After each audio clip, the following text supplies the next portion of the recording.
give my the floor or the screen actually tonight to Sramana, who will talk today about bootstrapping as a weapon of mass reconstruction. Great, nice meeting you, Sramana. Very nice to meet you, and I'm really thrilled to be here. You know what's the good part of COVID is that people are a lot more interested in doing virtual things right now. So it gives me an opportunity to be with you this afternoon in California, which is evening for you. And thank you for being there quite late tonight.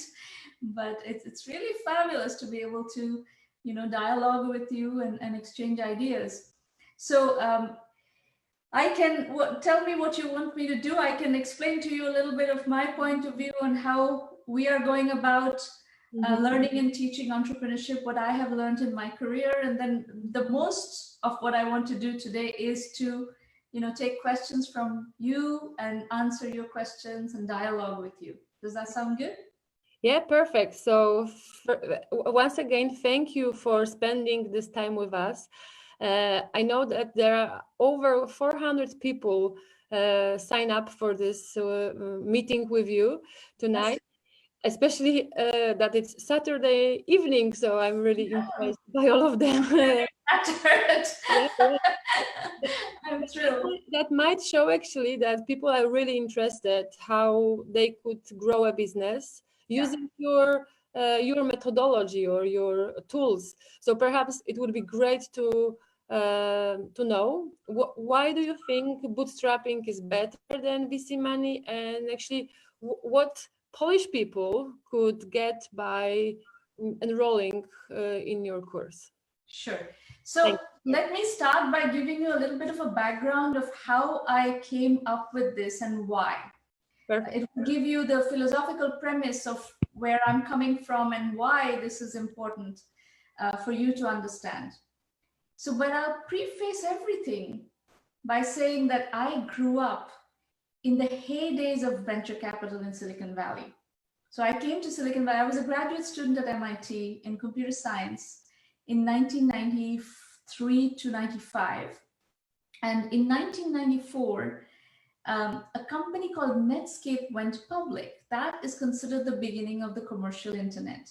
And that was the beginning really of this enormous .com boom that happened in the next 6 years. 94 to 96 is considered in the history of the internet as the beginning of the .com era, so to speak.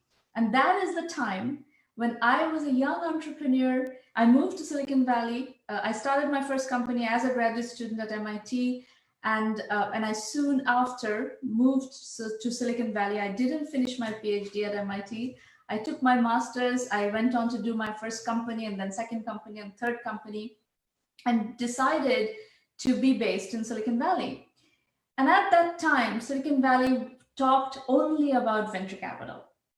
Everybody, all of us were constantly raising venture capital. And so was I. So that's why I say I grew up, in the venture capital world, and I knew nothing else than venture capital. And then, in 2000, the .com market crashed. And I had by this time started and ran 3 startups as founder CEO and raised a lot of venture capital. And I was exhausted. I was traveling constantly, and I was constantly raising money and so forth. So I was very tired, and I started consulting. And the Valley at that point entered this period of nuclear winter, what we called. Just like now. So I've actually seen, this is the 3rd nuclear winter that I'm seeing. The first one was after the .com crash. The second one was after the 2008 financial crisis, and now we have COVID. This is the 3rd nuclear winter, which is actually happening in the summer in the Northern Hemisphere. But it is a period of tremendous strife. And these kinds of periods make you stop and think and take stock. So what I saw in my journey, and now it's been many years that I've been an entrepreneur. It's been 25 years that I've been an entrepreneur. One of the things that struck me was that especially when I was consulting and I was on the other side a little bit of the venture capital table, where I had, I was an entrepreneur in residence at a big venture capital firm and so forth.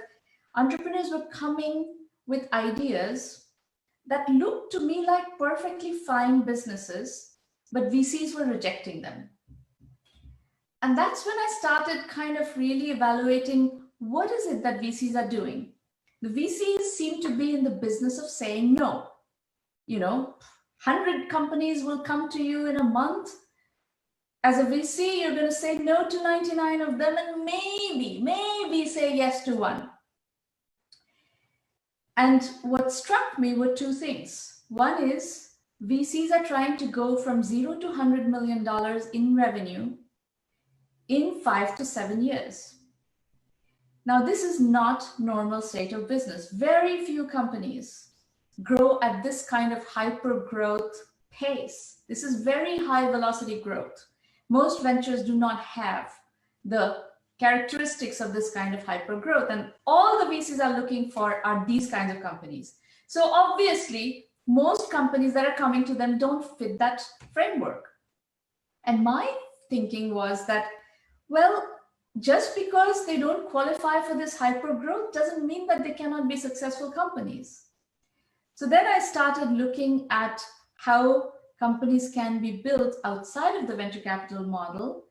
And by the way, over 99% of the companies that go to VCs get rejected because they don't fit this hypergrowth model. And I believe that you can still build successful companies in the bootstrapping mode. So fast forward to 2008, when the financial crisis happened, I deeply looked at this even more.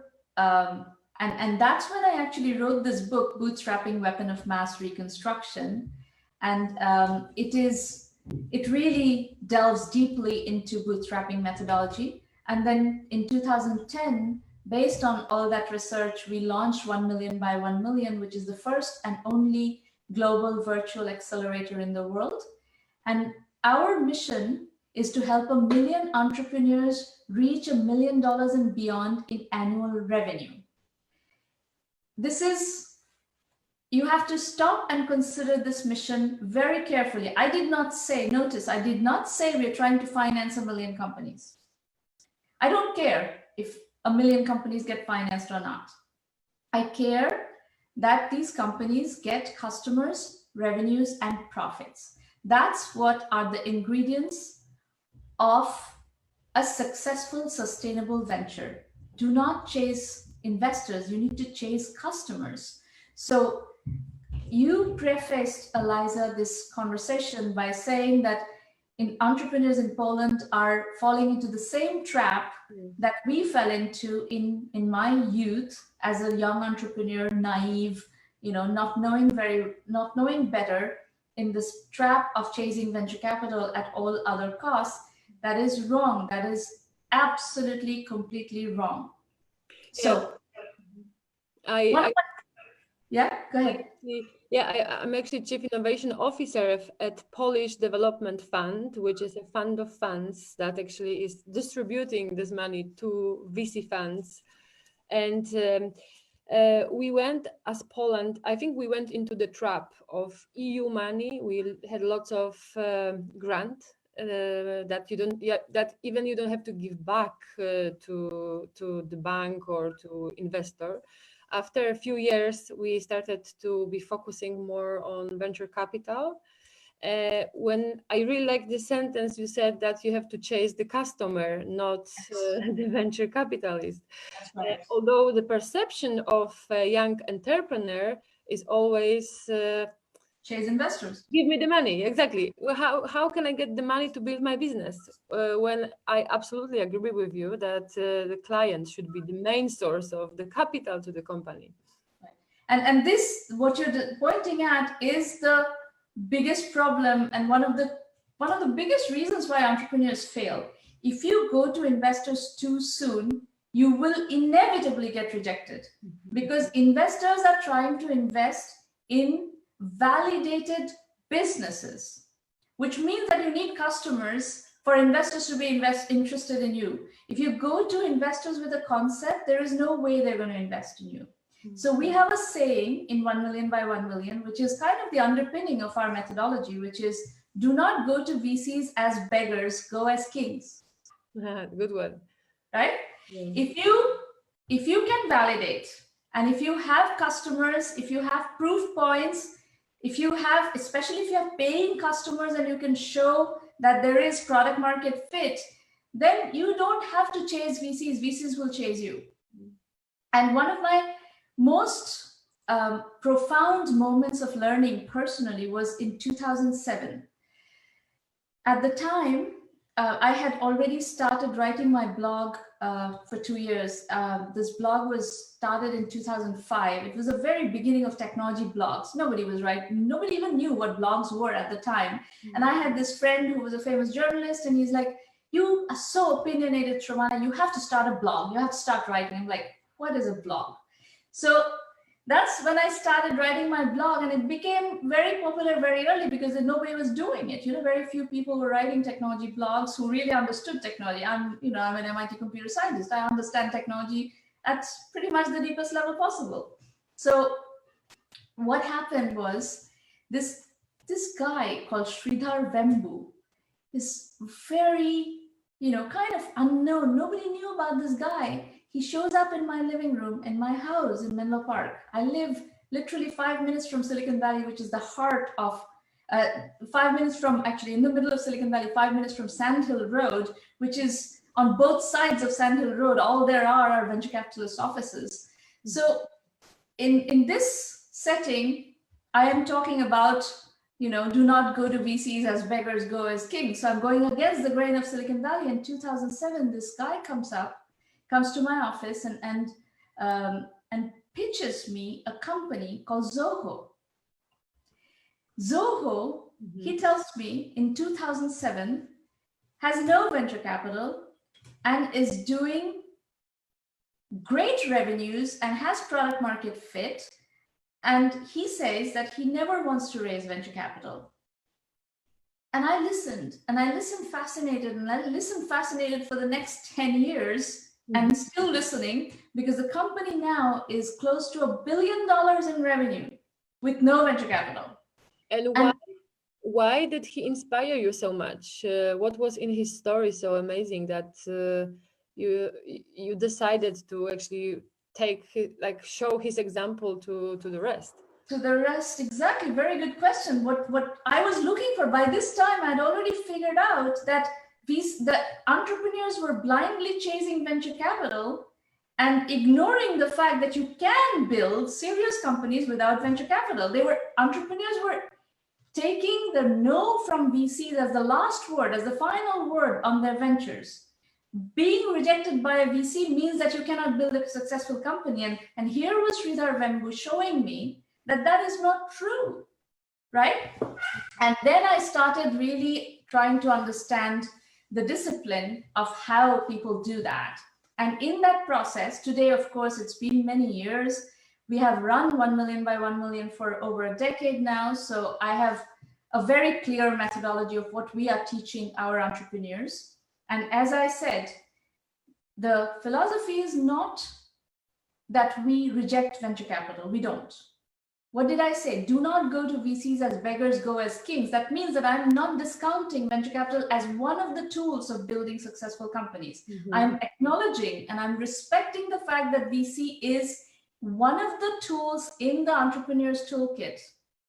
But it is not the only tool, and it is not something that you should apply right away. Just because you're starting a company doesn't mean you rush to VCs. Our philosophy is bootstrap first, raise money later, or not at all. Okay, once more, bootstrap first, raise money later, or not at all. Because if you go to VCs with a validated business and a large market size, the chances are that you can raise money. But if you don't get there, just keep building your business in a bootstrap fashion. It's okay. That's still fine, just like Sridhar did. And it's not like he's built a little company. He's built a very big company in this mode. So I'm going to give you 3 techniques of bootstrapping that we have arrived at after many years of research and many, we have over 1,000 case studies. We started doing case studies back in 2006. We have over 1,000 case studies of successful entrepreneurs that includes 100 plus unicorn, which means $1 billion plus market cap, 400 plus venture funded companies, 400 plus bootstrap companies. So it's an intense amount of research that we have done and we're continuing to do, which has brought us to this point where we actually have proven methodology of how to build companies. So here are 3 takeaways, and note these 3 takeaways very carefully, because in one of these 3 or a combination of these 3, you have formulas for how you put one foot before the other. Number 1, bootstrapping with a paycheck. So if you have a job, most incubators and accelerators are going to tell you to quit the job and jump, fully commit to your venture. I have a contrarian approach.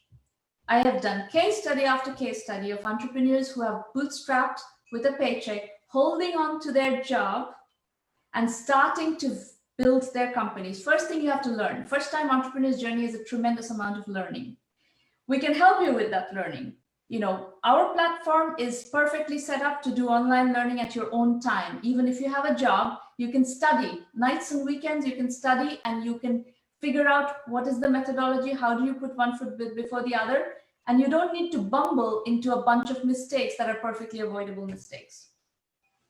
So the other thing is you validate. A lot of entrepreneurs in their cycle come up with ideas that don't validate. And you better do a very systematic exercise of validation before you quit your job and jump with both feet into a venture and commit 5-7 years of your life into a venture which doesn't have legs, which is not validating.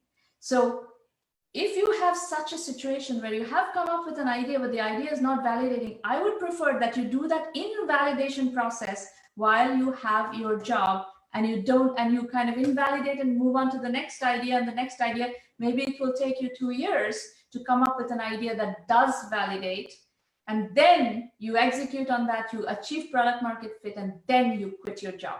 I think it's a much better risk managed way to do entrepreneurship than just blindly rushing after venture capital, quitting your job and putting yourself in an unsustainable situation. Sramana, and based on your experience, how long normally would you bootstrap with a paycheck? Because I'm sure it's exhausting for many entrepreneurs to go to work full time, and as well after hours develop the ideas they are so passionate about. So how long, based on your experience, you can say it will take to see if this idea is worth Pursuing or not? dating, and is it worth continue trying to work on?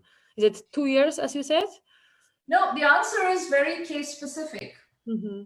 It depends on what your situation is. If you're a single programmer who can devote huge amounts of time outside hours, and let's say you let's say you build something and you can put it out in an open source community and start testing, and you can even get to break even and huge adoption and still hold on to your job. I've seen that as a case study. On the other hand, let's say you have a family and you can't put in that kind of time, and but at the same time you may need to be able to feed that family and pay the bills. So it really is, there is no one answer. This is when I get this question all the time. So, as you can tell, I'm very prepared to answer this question, but there is a case specific element to it. The thumb rule I would give you is try to achieve product market fit without quitting your job. Because if you don't achieve product market fit and you've quit your job, there's no guarantee that you will achieve product market fit. And if you quit your job and you cannot pay the bills, and this just kind of gets you into some la la land, that's not a good situation. Okay, so we know the number one thing, let's bootstrap with a paycheck. What are the two more advices you could share with us tonight? Yes. So second point, second tried and true measure of bootstrapping is bootstrapping with services. Very, very common. Do you know Oracle was bootstrapped with services? I didn't. You didn't. Most people don't, because again, this is a contrarian point of view. VCs and accelerators will all tell you, no, you can't bootstrap with a service. It distracts the entrepreneur. You have to put all your resources into building a product. Well, you need to pay the bills, right? So until you have product market fit, investors are not going to invest in you. So how do you build this product? How do you finance building the product? Bootstrapping using services is one way where you can generate revenues right away. You can take, contract software development work and stuff like that. The other very, very powerful advantage of bootstrapping with services is this: customer intimacy. Let us say you have great domain knowledge in a particular area. And it could be, let's say, procurement, right? In enterprise procurement. It's a very cumbersome area, actually. Enterprise procurement sounds very simple. It's actually a very, very cumbersome area. And there's, invoice factoring involved. How long does it take for the suppliers to get paid? How much discount can you negotiate in that process of the payment negotiation, etc., etc. So there's all kinds of complexity in procurement. So if you have domain knowledge in that area, I have seen companies, the reason I'm giving you this example is I've seen a great company, Inspirus, come out of this domain, and this company bootstrapped to $10 million, just focusing on on procurement and bootstrapping with services. So they started doing services projects first, got to know a bunch of customers and their problems, and then productize based on that knowledge. And then you have ready customers. Customers are ready to buy right there. And so you can turn around and start selling them products. So this works very well. One of my favorite case studies on this one is Alteryx. This is now a public company doing great.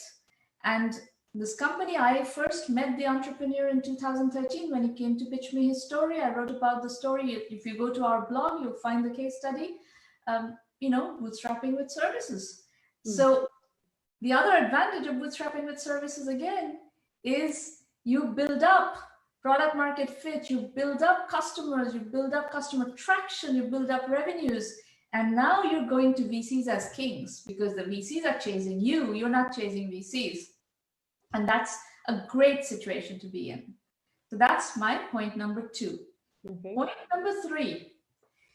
The third technique of bootstrapping that I find very interesting is bootstrapping by piggybacking. Now, what do I mean by bootstrapping by piggybacking? You probably haven't heard this terminology before. No, all these are our terminologies. These are all 1 million by 1 million terminologies. These are not industry terminologies necessarily. We are the ones who have come out with this terminology, and we are the ones who have established these as industry terminologies. I came up with all of them myself. So bootstrapping by piggybacking is bootstrapping on building a product on somebody else's platform. So let's take the example of Salesforce.com. Salesforce.com is, by every measure, one of the most successful software companies ever built in the history of the technology industry. And by the way, Salesforce.com was rejected by 27 VCs in Silicon Valley. So if you get rejected by VCs, do not take it personally. I got rejected with one of my companies by 47 VCs. It's no big deal. Every entrepreneur has stories of being rejected by VCs. But Salesforce.com went on to become a very successful cloud services company, and they are really the initiator of the cloud computing domain. And their first product was a CRM tool, right? They went against a big enterprise software company called Siebel Systems, and they went into this very affordable monthly subscription fee-based model that came to be known as software as a service. And their CRM tool became really popular. Along the way, they came out with what they call platform as a service. It's a software platform upon which they started building, letting other software vendors build software as service products. So again, around the same time that I met Zoho and Sridhar Vembu, another entrepreneur couple, not couple, it's like an entrepreneur pair, it's co-founders, two guys came to see me and pitched me their venture called Aptus. Aptus, in about 2007, 2008 timeframe, had already built a $5 million revenue company, but it was built entirely on top of the Salesforce.com's Force.com platform. So platform as a service was from Salesforce.com. Aptus was a contract software management solution. Yeah. And these two guys knew everything there is to know about contract management. And the reason they knew that was because they had tried to do a previous company that was heavily venture funded in the contract management domain, which had failed after raising like $45 million of capital. So they knew everything there is to know. They had customer relationships. So they abandoned that failing company, built the same software, again, on modern technology in a software as a service mode on top of the Salesforce.com platform. And they reached $5 million with no venture capital whatsoever. So bootstrap company to $5 million by piggybacking on the Salesforce.com platform as a service. So it's possible. It is possible. And many, many companies have been built in this mode. Viva, one of the most successful companies in the history of Silicon Valley, did the same approach of building on top of Force.com, and they eventually raised financing. They basically raised $4 million and turned $4 million into $600 million worth of revenue. So very, very successful multi-billion-dollar company, public company today in Silicon Valley. So those are my three, if you want to take away one thing from this discussion, well, you want to take away the fact that you do not want to chase VCs. You want to chase customers. Do not chase investors, chase customers. That's the fundamental principle that I want you to go away from this session with. And then underneath that, there are a few key points you want to take away. You want to take away, do not go to VCs as beggars, go as kings. Bootstrap first, raise money later. And the three techniques of bootstrapping: bootstrapping with a paycheck, bootstrapping with services, and bootstrapping by piggybacking. I will stop there and see if you want to ask me questions. I can go on. There are lots of other things that I can give you, other tips, but if you want to ask me questions, I'm also happy to take questions at this point. Perfect. So thank you for that. Definitely, I'm going to stay with this sentence. Don't go to VC as a beggar. Go as a king or a queen. I will try to move now to questions because I see the growing number of them. But thinking about the character of the entrepreneur, Thomas is asking a question: what character should a startup owner have? What are the main traits he needs to go through? So think like, listening to you, I'm thinking that you need to be, first of all, very confident in your idea. And as you said, very often even you were rejected by venture capitalists. So you really need to have the self-confidence and faith in what you're doing. So what would you say? What are the main traits of startup owner? So I think the number one trait actually is nerve. Nerve. Yes, because this is a very scary journey for most people. And there's a tremendous amount of uncertainty. I mean, look at what's happening right now. COVID is thrown a monkey wrench in all of our lives. So if you're an entrepreneur in the middle of COVID, you better have a lot of nerve to be able to stay the course and, continue to navigate this. And as I said, I've seen 3 crises. This is the 3rd crisis I'm seeing. I've seen the dot-com meltdown. I've seen the financial crisis in 2008. So crisis, macro crises happen. And then there is micro crisis in your life, in your particular situation. Let's say you don't get product market fit, because there's a fine line between what you're saying is correct. You need a lot of confidence, but you also need a lot of humility, and you need a lot of openness. If you get fixated on an idea that is not validating in the market is rejecting your idea, and you keep pushing that without receiving the input of why the market is rejecting that idea, that is stubbornness, and that is useless arrogance. Yeah, blindness. No, like you are. That's rejecting important feedback that you need to process. You need to be very agile and very flexible and very open to input. And you need to have, this is where methodology matters. You need to understand methodology and methodology helps you process which feedback you take, which feedback you discard. Right? So there are in our methodology, we teach stuff like false positives and false negatives. These are very important. When you're a validation cycle, you need to be able to determine what is false positive, what is false negative, and you need methodology for that. So I would say, nerve gives you the ability to persist. It gives you the ability to keep going. It gives you the ability to be resilient. But you also need openness. You also need the agility and the humility to be able to process market feedback. Those, I think it's a very, very strange, entrepreneurs are very strange animals. And thinking about the strange animals, do you think they should start working in a group, or would you advise them to work on their own at the beginning? Which direction is the best? You don't really work in a group. You can have a support group. It's always good to have emotional support. That doesn't necessarily mean that you need a lot of people in your company.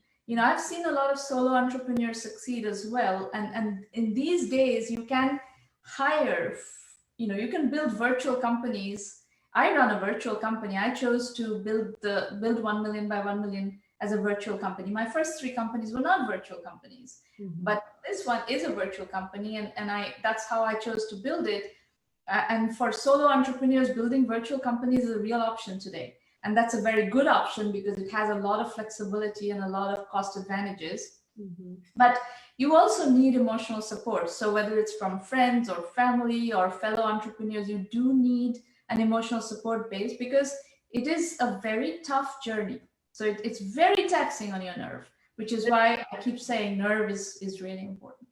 Someone is asking, actually, is building a startup a place for taking care of your family or having work-life balance, or you should forget about that while you build a company? Well, I will tell you, I have always maintained work-life balance. I have a wonderful, work-life balance situation. And one of the secrets of that in my 4th company, because it comes later in my life, and I know better, I'm in a much more experienced situation.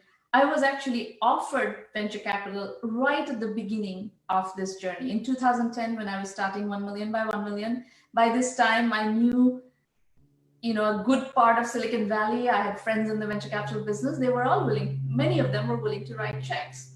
And I chose not to take venture capital. And that has been one of the secrets of being able to take on something that is really tough. 1 million by 1 million, as you can tell from the mission, is a very ambitious, very, very big idea. And my take was, I don't need to be a billionaire. That's my personal decision making. I'm just sharing with you where I come from and how I have navigated my journey. If you take venture capital, you are signing up to make your investors rich. True. And as far as I'm concerned, it is not my main driver. I'm at a point of my life where I have a very comfortable life, and I enjoy my life tremendously. I don't need to make $1 billion to feel good about myself. I already feel very good about myself. And I feel like with what I've learned, with what I've achieved, I am in a position where I can make a very big impact on the world. And that's more important to me than making $1 billion for investors. So I chose not to take venture capital, and therefore I don't have anybody putting pressure on me on how fast I need to grow and what I need to do. Nobody's telling me what to do. I am the master of my own destiny. Perfect. So bootstrapped entrepreneurs often get to make those choices more than entrepreneurs who have outside investors. So if you are concerned about work-life balance, you should think many times before taking venture capital, because venture capitalists will want you to grow much faster than what work-life balance would allow you to do. Perfect.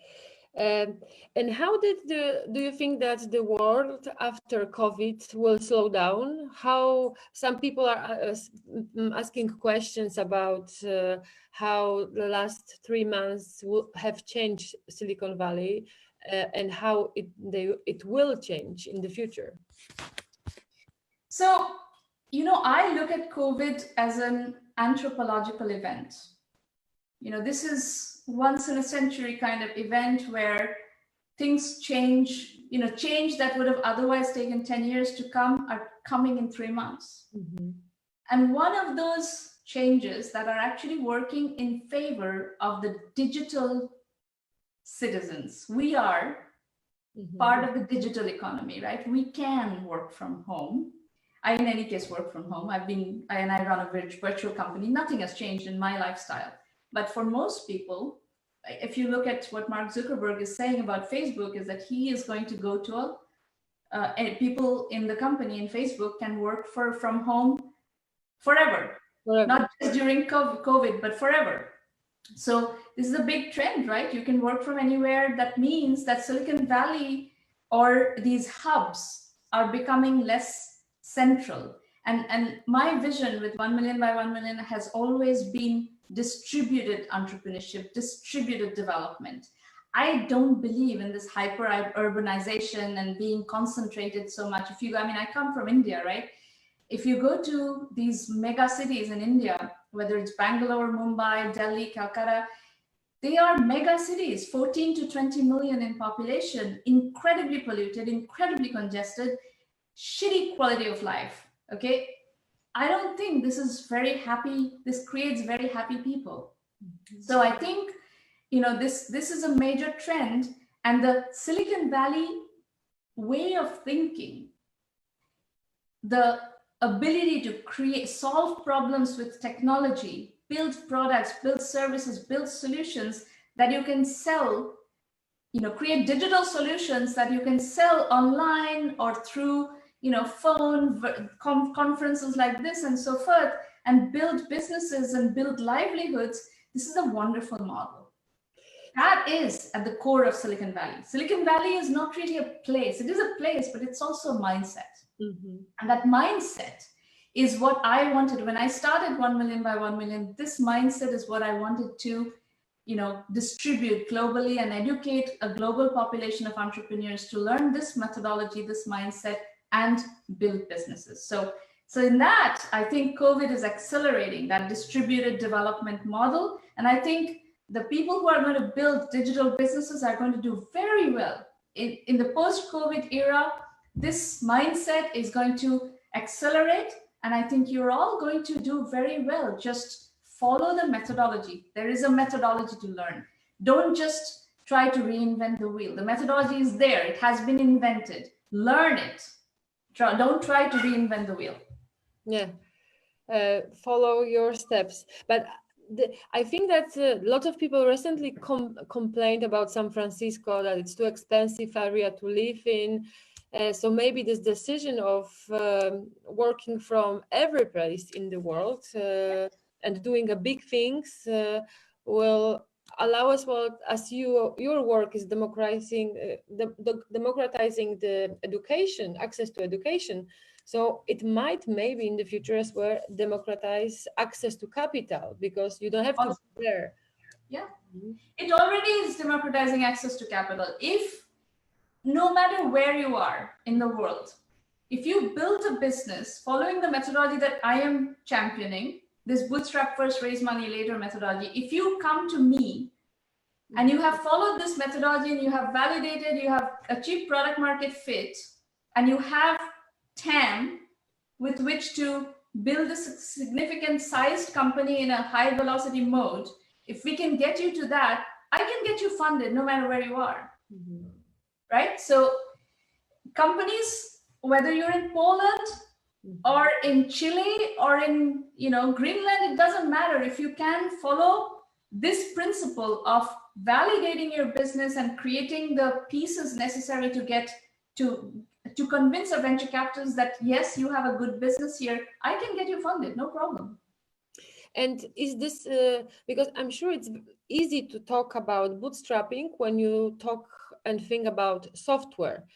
Would that be the same when you talk about companies that need, like, more deep tech companies that or R&D companies or hardware companies that need a bit more capital to start with? So there is a distinction you have to make between fat startups and lean startups.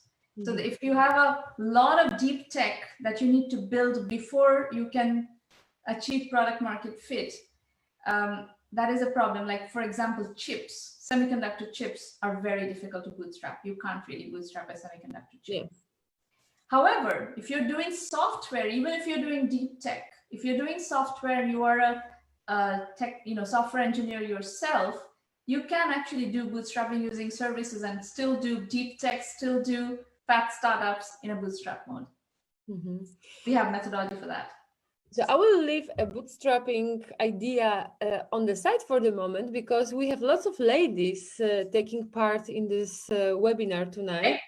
Because I'm actually happy that you are the first woman guest in Poland through this program.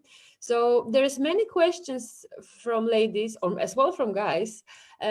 First of all, do you believe that the feminism still exists, and especially in this business work relations? And do you see that women support each other?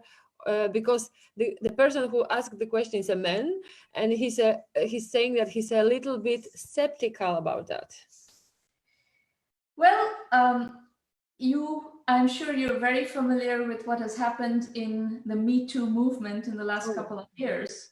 It brought the sexual harassment issue in workplaces front and center, and I think there has been plenty of sexual harassment in industry, and technology industry is no exception. We've seen lots of that, and that's now it's become okay to talk openly about these issues, and as a result, the behavior is changing. People are less aggressive. The men are less aggressive in harassing women, and because there are consequences. So that's a good thing.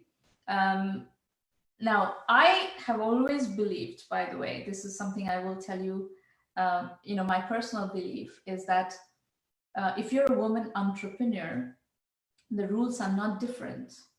You still have to validate your idea. You have to validate your price point. You have to validate your go-to-market strategy. You have to get to product market fit.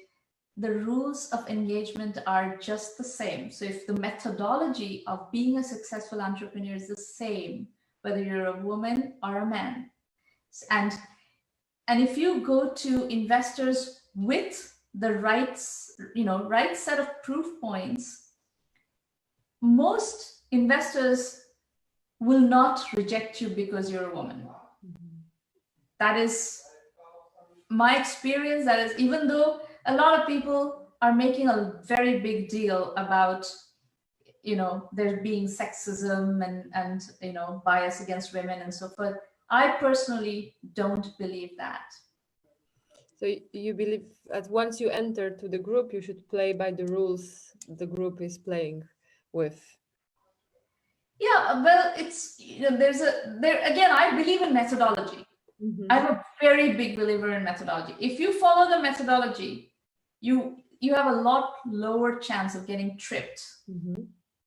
But if you want to wing it, and this is what I see happening, and women entrepreneurs go to, go pitch to VCs and get rejected, and instead of trying to understand what are the business characteristics that caused a rejection, they immediately read it as the VCs rejected me because I'm a woman. That's an excuse. That's intellectual laziness. Okay, so what would you advise? There's a question like that to a middle-aged woman with no financial means, broke, but educated and experienced.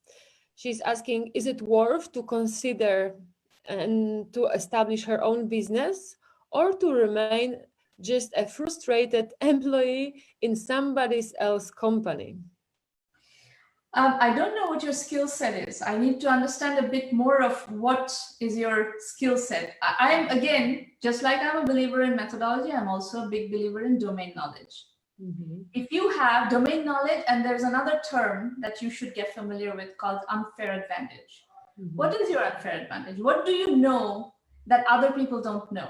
I have a tremendous knowledge of entrepreneurship. So I've built my latest venture on entrepreneurship education. At this point, I know more about entrepreneurship education, incubation, and acceleration than probably anybody else in the world, because I've spent 10 years in this field in a very unique, differentiated way. So I have an unfair advantage. So the question that you should ask yourself is, what is your unfair advantage? And then for you, your particular situation, maybe the right way to play this is bootstrapping with a paycheck. So try it, learn what you need to learn, come up with an idea that you validate while you hold on to your job. You don't take all the risk at once. So perhaps the person should stay, as you said, a bit more frustrated, a bit more, or actually put the energy to the new business idea and still work where she works. Yeah, safe. I definitely, it's I think safe solution. So last question, a woman, because I have many of them here. There's a question, Sramana. What is your approach on woman leadership, and what would be your advice to women as leaders? I have a favorite saying. Mm-hmm. Clarity is the highest form of human intelligence. So in leadership, my experience is, if you are a clear thinker and a clear communicator, mm-hmm, you can be a great leader. It's certainly my secret. I'm a very clear thinker. I figure out what I want to do, and I can communicate that to my team and to the world. I mean, the 1 million by 1 million mission, mm-hmm, was written as a blog post on my blog on January 1st, 2010. You can go read it. Nothing has changed. Today we're in 2020. I'm talking to you in May 2020. Nothing has changed. So I came up with that mission. I told the world that I was going to do this. I didn't know at the time how I was going to do this, but I said I was going to figure it out, and I have figured it out. So to the world, to the people who work with me, my colleagues, to my customers, to my entrepreneur community, I have clearly communicated my mission. I've clearly thought about my mission. I've clearly communicated my mission, and at every step, I've tried to maintain that level of clarity.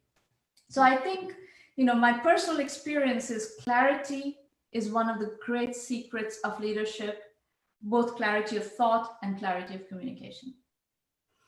You mentioned a blog post you wrote 10 years ago, and I see here a few questions from people about your 3 favorite books or things that you could advise to read before launching the business. Well, I'm going to ask you if you're interested in books, I'm going to ask you to go read the Entrepreneur Journeys book series that I have written, which is based on actually all these case studies that we've done for the last 15 years. Each of those, there are 12 volumes of Entrepreneur Journeys, and you can pick which one you want to read. In fact, for all the female entrepreneurs out there, one of the volumes of Entrepreneur Journeys is Feminine Feminism. And there are, I don't remember, 14 or 15 case studies of female entrepreneurs, and you'll get a very deep understanding of the thought process. And in that book, I deal with topics like work-life balance, if you're raising children, how do you balance all that? And all of that is dealt with in that book. And it's got a very powerful opening essay called Talented Women, Please Do Not Quit. That was published as an excerpt on LinkedIn, and I don't know, something like 400,000 people were reading that when I published that excerpt on LinkedIn. So it's a very, if women entrepreneurs is your topic of interest, that's a great one. One of the volumes of actually 2 volumes of the Entrepreneur Journey series are Bootstrapping with a Paycheck and Bootstrapping Using Services. So you get case studies in each of those categories. There's a book in that series called $1 Billion Unicorns. If you want to understand the entrepreneurs who have built unicorn companies, that's one you can look at, and so on and so forth. And is there any any scenario that VC money are better than bootstrapping? Well, if you want to take on something which will require a tremendous amount of red ink financing. Mm-hmm. So let me give you an example. Remember WhatsApp? Oh, yes. Actually, yeah, it's made by Ukrainian guys just next to Poland. Yeah. Exactly. So WhatsApp was growing virally. Yeah. It's a free app that was growing virally really quickly. So if you have come up with something that is growing virally really quickly, to tens of millions or hundreds of millions of users, you're going to need infrastructure to support that free viral adoption. And that's a scenario where taking venture capital is not a bad idea, because then it allows you to sustain that and support that viral growth, because you need infrastructure to grow that, and you need to pay the salaries and so forth, and you're not monetizing at that point. So, but the trick in that one is that you still have to bootstrap first before you're going to get funded, because you have to show to the VCs that your app is growing virally. And if you can't show that, the VCs are not going to fund you. So WhatsApp was already growing virally before they got to money. So whichever way you look at it, you cannot get around bootstrapping. Okay. Some people ask about how much time they should take to create a company and to develop it from scratch. So let's say tomorrow I will take your course. I will enroll in the basic program where I will follow your methodology. How long will it take for me, let's say if I have a software company, to be successful? There is no answer to this question. There's no short answer to this question. It really depends on what your idea, what is the level of your product market fit, how hungry is the market for your product. So this I cannot answer because it varies dramatically. But at the same time, one thing I will say that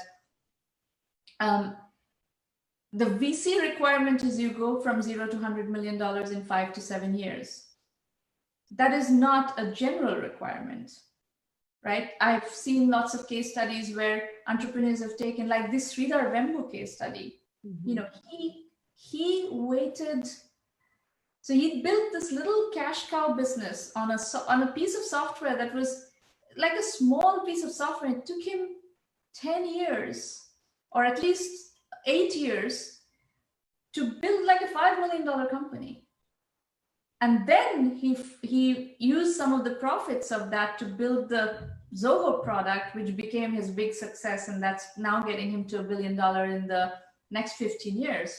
But so at some point, I would say, at some level, I would say don't worry about it. Try to get to product market fit and try to get to profitability and sustainability, and then the options open up. What you want to create for yourself is optionality. Mm-hmm.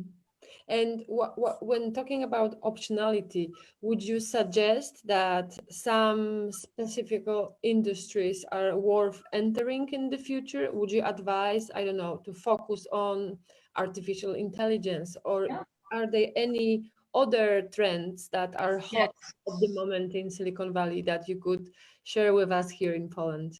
Yeah, not only when I share with you trends, I'm going to give you some, mechanics of how to explore those. AI is a big trend. Big data AI is a big trend. Cybersecurity is a big trend. Online education is a big trend. Healthcare IT is a big trend. Financial technology, fintech is a big trend. E-commerce still is a big trend. Niche e-commerce still has opportunities. So all of these are trends. Cloud computing continues to be a big trend. So let me actually point you to something on the 1 million by 1 million blog. If you go to the side navigation panel, you will see all of these trends listed. Mm-hmm. And there are thought leadership interviews in every single one of them. So I bring on experts in each of those trend areas to discuss what they're doing, what they're seeing. And at the end of every single interview, I ask them, what open problems do you see in your space? Mm-hmm. This is a great place for you to go look for ideas, because people who are in a particular industry sector that is a hot trend area are talking to customers. They're learning about customer problems, and they're solving some customer problems, not all of them. So they all often come up with very insightful pointers to where you can find new ideas and new trends. So are there any at the moment, like hot startups in California that people talk about at the moment in the tech landscape that you could, I don't know, point us to, that we could observe, Yeah. maybe get inspired by? Yes. So again, go to the website, the One by One website, go under entrepreneur journeys on the blog. Okay. And there are case study after case study of hot startups that have come to certain degree of success, and are talking about what they're doing, how they're doing what they're doing. So, we have focused very heavily on case studies. Mm-hmm. And I think, if you can do one thing as a, after this session, if you find what I'm saying interesting and things that you can relate with, open up your calendar, whether it's a Google Calendar or an Apple Calendar, and block off an hour on your schedule every day. And just go to the 1 million by 1 million website and read case studies, whether it's thought leadership interviews or entrepreneur journeys case studies. Just spend, an hour reading 5-6 case studies.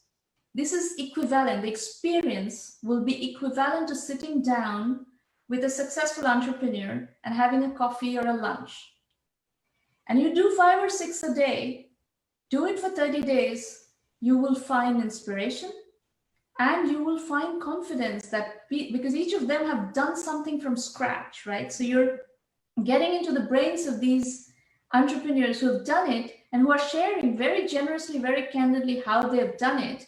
And just being there with them will give you tons of confidence and tons of inspiration. Oh, that's a great advice. I think I'm gonna even implement it by myself. And free, it doesn't cost you anything. It just costs you an hour of your day. Yeah, very great. And so I think slowly we'll be wrapping up, because I know that your time is very valuable, and we set up a meeting for 1 hour. But I'm very interested as well in the last thoughts. What, in your opinion, will change? What we have learned from the crisis we had now? Because very often the crisis as well is a big opportunity. So what would be your advice for us young entrepreneurs or people who work at the big corporation and are thinking about setting up the business? what in your opinion will change within the next, I don't know, 1-2 years? And as you said, it's your third crisis that you are observing. So perhaps you know already how, maybe you can predict how we're gonna go out of it. Look at what's happening in society right now. Under lockdown, most societies are learning online. Right? So online education is a huge trend, and there are gaps that are opening up and that we are observing. Like, for example, one of my observations is that the online education industry is doing very well. You know, companies like edX, for instance, which is this joint venture between MIT and Harvard. My advisor from MIT actually runs edX, Anand Agarwal. He was just saying that 30 million people are now learning on edX. Great. edX is a higher ed platform. So if you're in a certain age group, you're in the higher education mode, and you have good bandwidth, good computer access, you can learn all kinds of things, including artificial intelligence, heavy duty computer science, electronics, whatever you want to learn, you can learn on edX. Great. But there are segments where it's not working so well.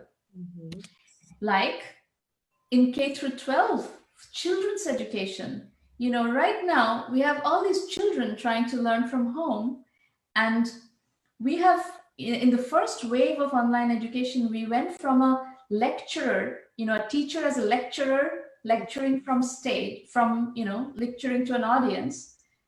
We call it sage on stage, to a guide on side model. So teachers were asking, oh, okay, go study that particular course on edX or on Khan Academy in the younger population, younger students, and then come to class and we'll do exercises together, and the teacher acts as a guide on the side.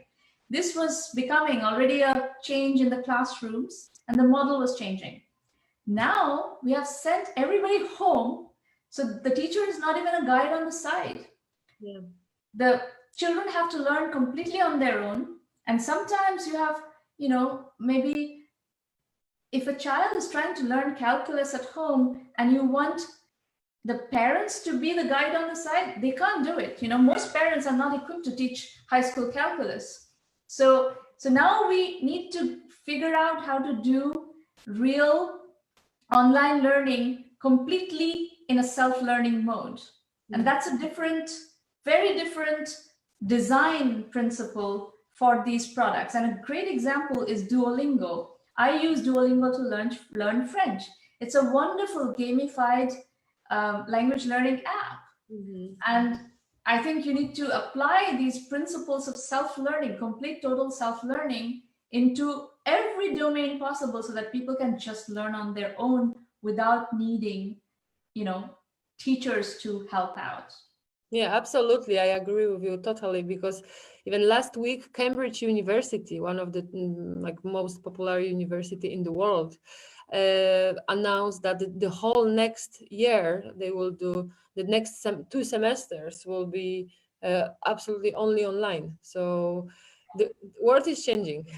Yeah, MIT is not opening up in the fall. It's going to be distance learning. Wow. Okay, Bartosz, I think I did my job. It was great, really. Thank you very much. And I feel that we will contact you again, and we will ask to be moderators of our guests, because you've made great job. Thank you very much. As only if you're gonna have such a great guest as Sramana, and we're gonna talk about women, feminism, and entrepreneurship, I'm always on the board. Thank you very much. Thank you very much. Great meeting you, Sramana. Very nice meeting you. Thank you for having me. It was a real pleasure. Sramana, I feel now that was not a 1 hour webinar, but probably 1 year or something like that, because you gave us so many notes, so many information, that now I will I need, I think, week understand everything, yeah, to think it over. Thank you very much. It was great pleasure to have you here. And Claudia, could you show us your job? Yes, yes, yes. I'm putting it on. So you will see it in a second. So Claudia was drawing during the whole time. Yeah.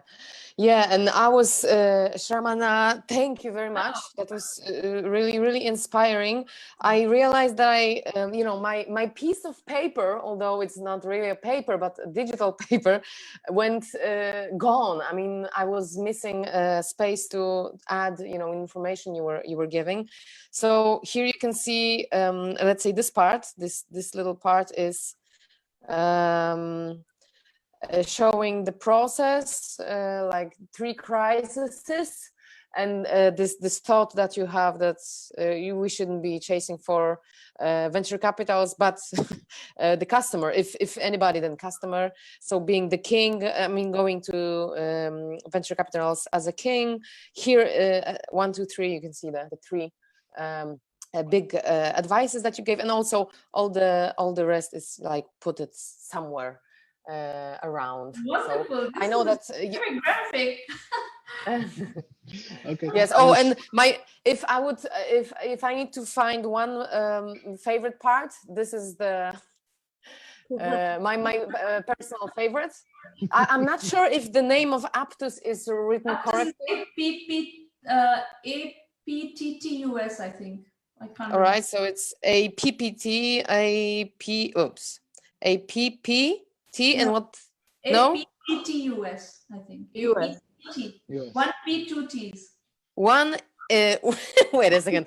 One. Okay, I will do it later. I don't want to waste your time. I will. Yeah. Anyway, you're gonna see it corrected. So that's what I did. Yeah, great job, Claudia. Thank you. And Sramana, we will send you it by email, and you will have your webinar on one piece of paper. Piece of paper. Yeah. Yes. Thank you very much. Okay, so I would like to. Thank you very much. I would like to thank all attendees that you were with us. And please, on Wednesday we will have meeting with Rita McGrath on 7 o'clock. Thank you very much. See you later. Bye bye. Bye. You maybe one day in Poland. Bye. Yeah. Yes, I would love You are to. invited. Yeah. Thank you very much. Bye bye. Bye.